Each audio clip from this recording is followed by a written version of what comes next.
Guys, dito ko lang pala matatagpuan yung aking my bestie at saka my beloved. Ito lang yung pasalubong ko kung okay lang sa inyo.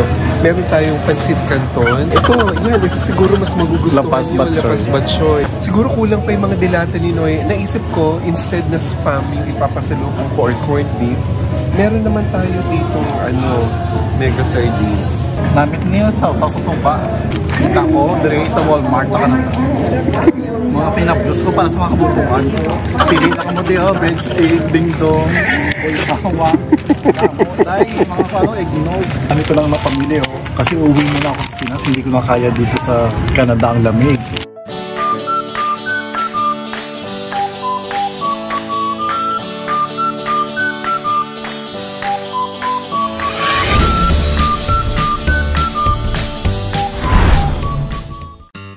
The weather is getting better here in Ontario, Canada. But while doing this video, ay ang lamig-lamig pa rin. But no worries because in the coming days and weeks, our province is getting warm and rainy as the spring season begins. And whenever possible, Noy and I will always make it a point to go to church every Saturday afternoon here in Brantford.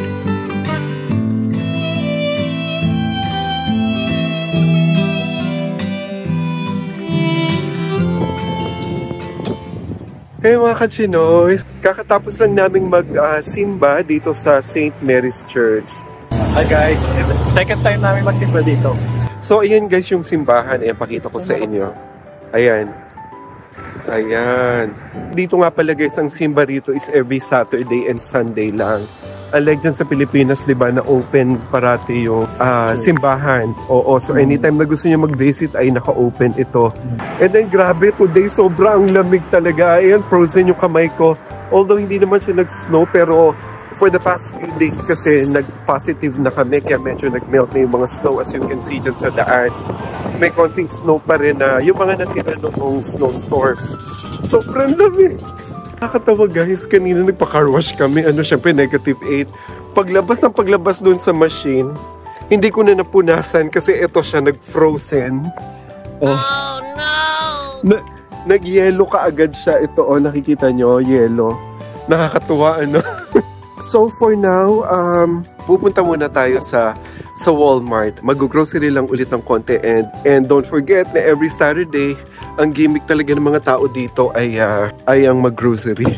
So let's go and let's find something kung ano pa ang pwedeng mauwi ni Bessie Noy sa Walmart. Ayan. Hello mga kachinoys. So nandito kami ni Noy ngayon sa Dollar Tree. Ayan, shoutout again kay Zaria. Ayan, Zaria. So nandito si Tito Noy at mamimili siya ng ilang pasalubong for you guys out there.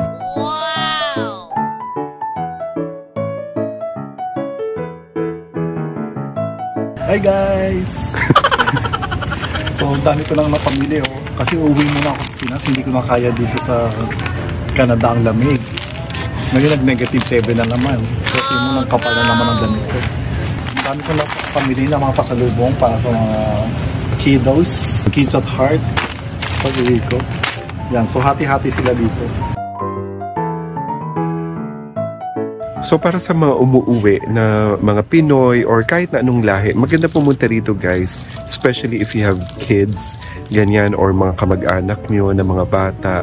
At mamimili kayo rito ng mga different assorted candies, mga cookies, marshmallows, at kung ano-ano pa.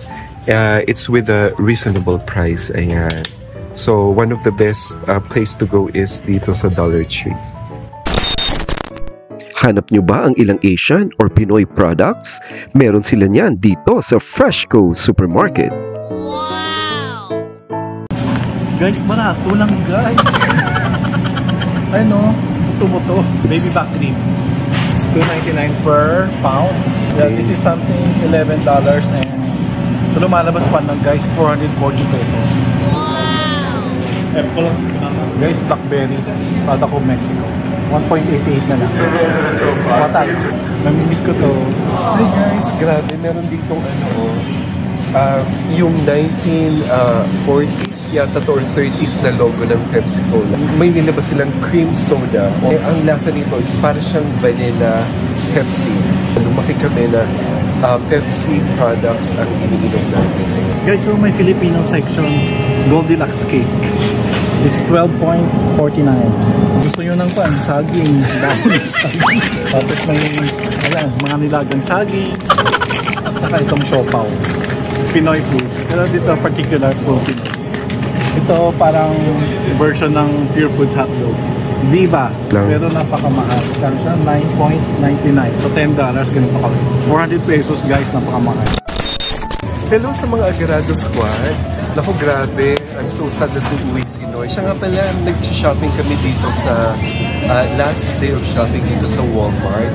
And namimili kami ng pasalubong. Ito lang yung pasalubong ko kung okay lang sa inyo. Meron tayong Pancit Canton. $2 lang 26. 6-pack na siya. Mamili kayo ng ibang flavor.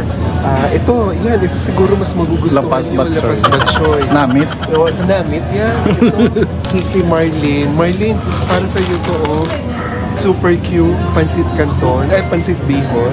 Para magluto kayo ng pancit dyan. Siguro kulang pa yung mga dilata ni Noy. Naisip ko, instead na spam yung ipapasalubong ko or corned beef, meron naman tayo dito mega sardines. Ayan. Gusto nyo to?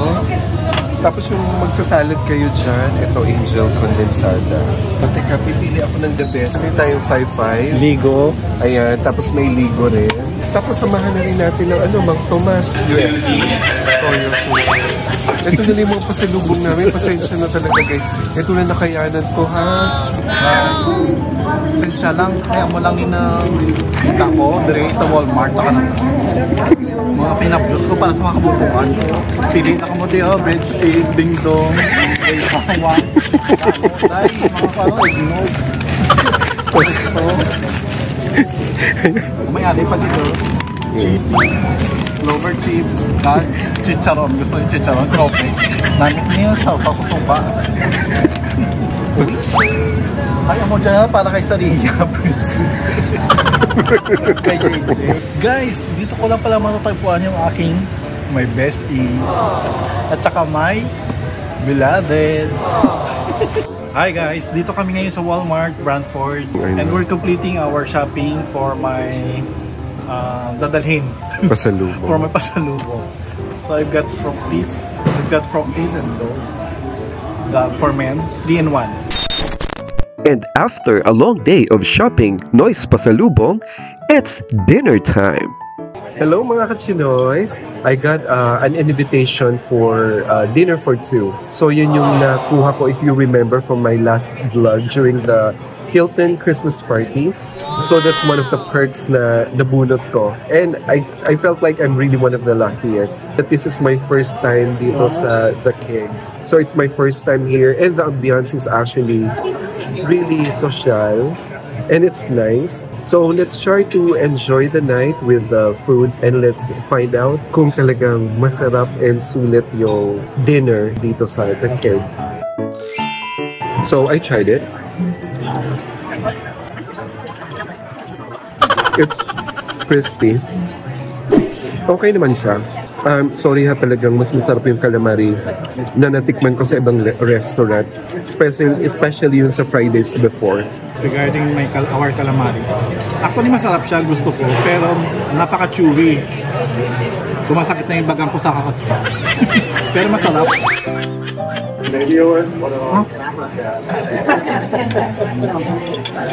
Your salad is good. Ayan, nasasabi ko. Yung dressing niya actually is it's just perfect Caesar dressing yung ginamit nila.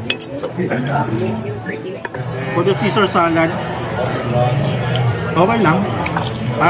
I would give this siguro mga 7 out of 10. Let's try it.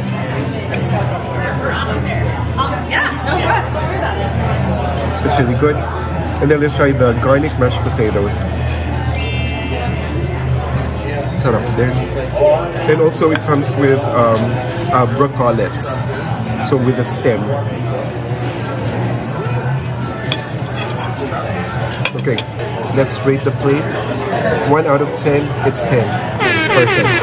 Let's see. So hi guys, dito na yung ating filet mignon.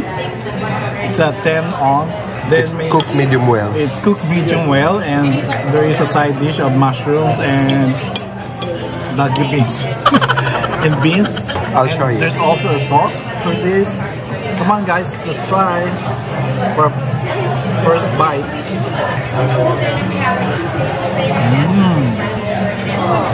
The beef is tender and delicious.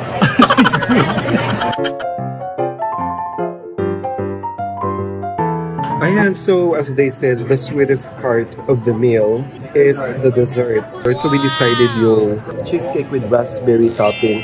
It's very good also. The cheesecake is not too sweet and it's rich, definitely. And then, pinakamahal sa dessert menu is the chocolate cake, which costs $16. And then it's really sinful. Grabe ang taas ng calories. Since busog na kami, we just decided for the chocolate cake na ito go. Let's enjoy the dessert. 24 hours later. Hello guys! Ang sarap-sarap umuwi ng Pilipinas, di ba? Pero sabi nga, alam nating lahat yan na ang pinakamahirap talaga is yung pag-iimpake. Paano mo babalansehin ang laman ng bawat isa para maging equally 23 kilos.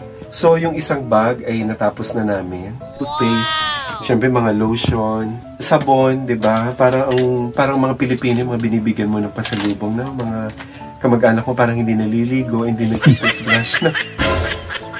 Kasi parang nakaugalian na yun ever since talaga nung maliliit pa lang kami, lalo yung mga nagsa-Saudi, may mga kapitbahay kami noon.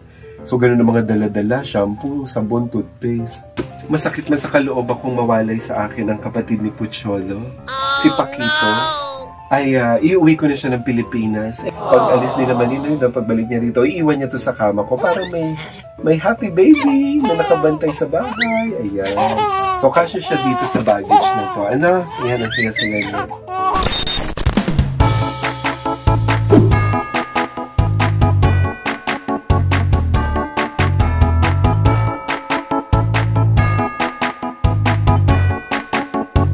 And now, ayun na siya, nagmamaganda na siya. I'm going back to the Philippines, guys. Kasama ako. Hello guys, good thing at nandito na kami sa Terminal 3. Mabilis lang. Pagka-park namin, diretso na kami dito sa Terminal 3. Ayan. So, si Noy ay nakapila na dito sa Saudi Airways. Say hi! So, are you excited going back home? Yeah. Excited at the same time. Quite scary for me. For 16 hours. Na Canada, balik ako in less than 2 months. So, mapapainit muna ako this summer. Papainit muna ako doon. Kasi sobrang lamig dito. Grabe.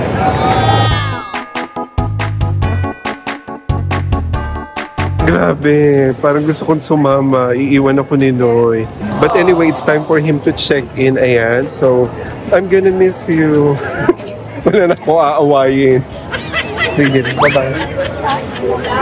Take care. Bye, guys. Ay, grabe, guys.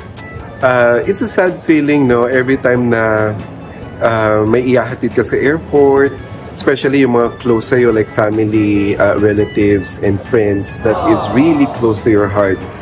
It's just very important na uuwi si Noy kasi ito talaga yung time ng pabalik niya kasi meron siyang return ticket. At may aayusin kasi siya dyan sa Pilipinas tungkol dun sa bahay ko. So, he needs to be physically present doon para maayos na talaga lahat once and for all. So, take care, Noy. God bless. I'm gonna miss you and see you in 45 days. Bye! And there you have it, mga kachinoys. And if you're not subscribed yet to my channel, please don't forget to subscribe, like, and hit the notification bell for my latest videos. This has been The Red Chinoy. Thank you and God bless everyone. Paalam!